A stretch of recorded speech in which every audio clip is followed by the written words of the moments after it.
Ooh, I have a very special and rare review for you today. It is the first release of rare stock from Still Austin, plus it's a distillery only release. Can't wait to get into this one. Let's go. Welcome back to Old Fashioned Ways Plus Plus. I'm Doc Martinez, and I'm a huge fan of Still Austin and enjoy a lot of their offerings. I think a big part of it is because of Nancy Fraley. However, I don't think she had a big part in this release. This is the unique expression of head distiller John Schrippel. John has made a name for himself as a head distiller behind Still Austin's award-winning lineup of straight bourbons and rye whiskeys. But his knack for distilling some of the best traditional whiskeys ever to come out of Texas was owned through years of exploration into the avant-garde.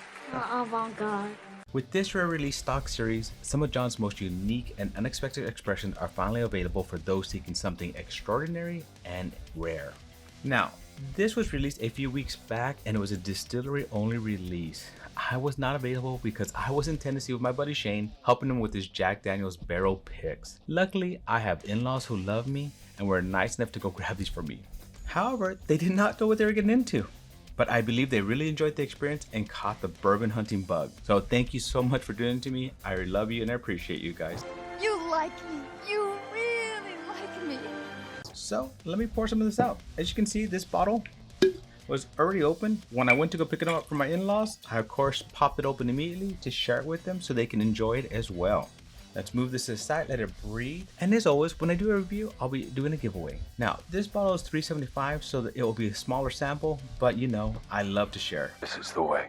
Time to get into this bottle details. Bottle details: Still Austin Rare Stock Malted Blue Corn Whiskey. Classification: Malted Blue Corn Bourbon Whiskey. Distillery: Still Austin Distillery. Release date: June 2024. Proof on this bad boy is 112 proof, making it 56% ABV. It's aged at least 3.5 years. Mashbill: 52% malted blue corn, 44% unmalted rye, 5% malted barley. MSRP is $60 for 375 mLs in 2024. Review and scoring will be 1 to 10 on aroma, flavors, complexity, mouthfeel, finish, and of course, would I buy again? So I got my handy little book here to keep score. We're gonna go through all these fun things, but let's just start. Let's look at this on the glass. For something being 3.5 years old, you know how Texas whiskey is, it's supposed to be double that amount, right? So it should be like close to 7. Nice dark amber, it's a nice dark amber. Let's see, how does this look on the glass? Hasn't even started making any legs yet. There you go, starting to make a few now. They're pretty tight on this, so a lot of times that means there's nice oils in there. Well, let's go in for the aroma. That is just nice. Now, you would think this would, with all that malted, right, that it would have more malt to it, but it's not.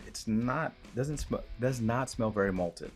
You smell the corn, you smell sweetness, you smell caramel, you smell honey on this. A stone fruit is in the background as well. Ooh, making my eyes water. Just, it smells so good. So for aroma, I'm actually gonna give that, I'm gonna give that a 7 out of 10. So flavors, let's go for the initial taste. That is good. Caramel berries. Kind of more of a nut, like a nutmeg in there. Nutmeg, pecan, kind of that. Good flavors. Hits the tip of the tongue, hits the mid palate, and I'm already getting a Texas hug on this one. And it's not a high proof. Ooh, I'm really liking that. For initial flavors, I mean, there was so much there, it did go through it kind of fast, and it's hard to pick up some of it, but the initial flavors, that was good. I'm gonna give that a 6. Now, I always love the second one because now my palate's a little acclimated. I get to taste more of these flavors, and there's just so much flavor going through that first time. So let's go into this. Ooh. There's a nice orange plum taste in the background, the caramel, honey, a lot of sweetness and goodness, a little bit of that char, a little bit of that tannic towards the middle, towards the end. There's some smokiness on here too. It's not malty at all. Like I was expecting, you know, you expect that malt. There's no malt in here, but you get that smokiness that kind of just sticks to the tongue. Wow.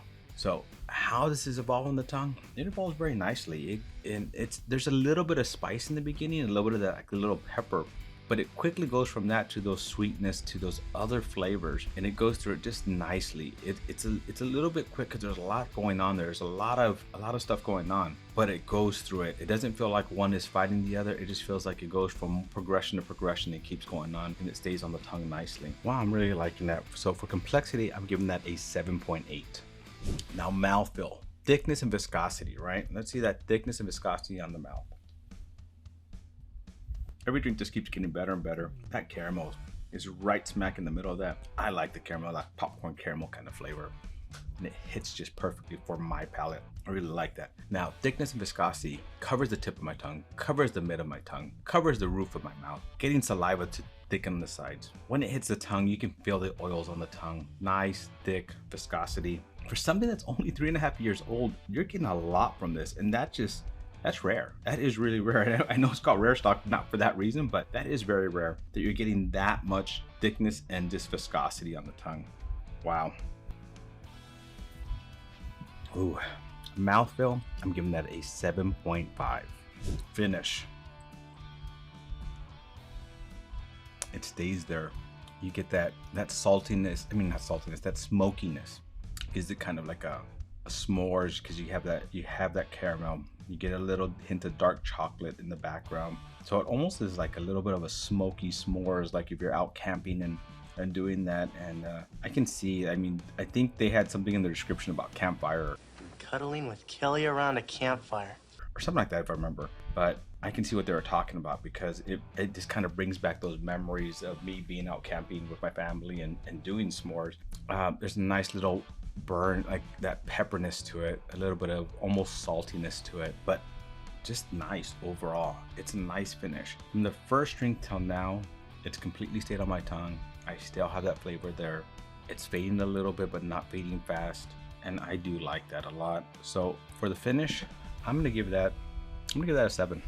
Now, would I buy again? So this is a $60 bottle at 375 mLs. It's rare stock. It's completely sold out. If I could get this again at $60, 100% I would buy again. 100%. It's sold out, and I don't know what the secondary on this is going to be. So it's kind of one of those complicated things. If I knew it was out there and there'd be more of it, and they make it again, and you know there was a possibility, I give it a lot higher score. But because I know it's sold out, because I know it won't be out again, I don't think it's going to go for $60 again. So would I buy again? Yes, 100% yes. But what's the most I'd pay for this? Probably double. So if I could find that 120 or lower, I'd buy it again. Luckily, I do have an extra bottle. My in-laws were nice enough to get me some. However, I feel like this is gonna be super, super hard for anybody to find. I didn't think it's gonna be hard for anybody out there who's not near the distillery to get it. So for that reason, I'm actually gonna give it a 6. Now that brings my total score for this to 41.3. That's a great pour. I really enjoy it. I wish this was gonna get released again. I'm really enjoying this. You know, my aromas, my flavors, my complexity, all that is high. All this is a high score.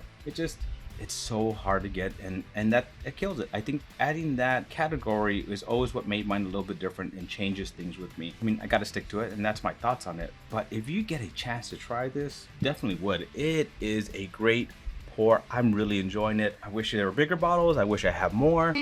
I wish for you to make me a prince. Than what I do have, but I'm happy with what I do have. So I gotta know, you know, we gotta share this. So let's talk about that. Let's talk about how can you win a sample. Now, as I said, it's a smaller bottle at 375 mLs. So I'm gonna give out smaller samples to share. That way I can still share because I love to share. So in the comments below, have you had any distillery releases or distillery exclusive releases, and what did you think about them? So I wanna know which distillery and what did you think about them?